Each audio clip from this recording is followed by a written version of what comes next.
Hey, what's up guys? This is Terry with Moix RV in Conway, and today we are checking out something absolutely amazing. This is a 25-foot Airstream. It is on consignment right now with us here at Moix, and guys, y'all have got to check this one out. For over 90 years, the Airstream has been the top of the market, and it is just absolutely a timeless classic.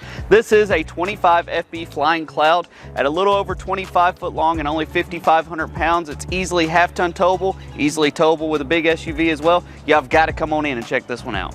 As with Airstream fashion, they left no stone unturned on this beautiful interior. So you've got leather interior, a huge dinette that lays down as a bed, windows all the way around for a great view of the lake.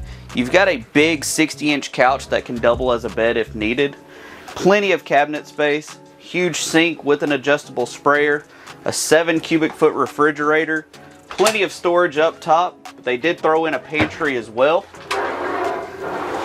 3-burner stovetop and a convection oven as well. They left nothing unturned on this Airstream.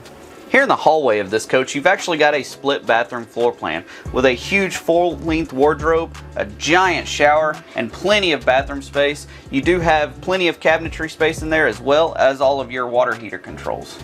Here in the front of this coach, this is actually the queen bed model. So you do have a 60 by 75 queen bed, plenty of wardrobe space up top as well, with plenty of drawers down below. All the windows once again open up so that you've got great views wherever you are. Guys, we very rarely get Airstreams here at Moix. This one looks like it just rolled off the showroom floor, so I know it won't last long. Y'all have got to come check us out here at 1213 Collier Drive in Conway.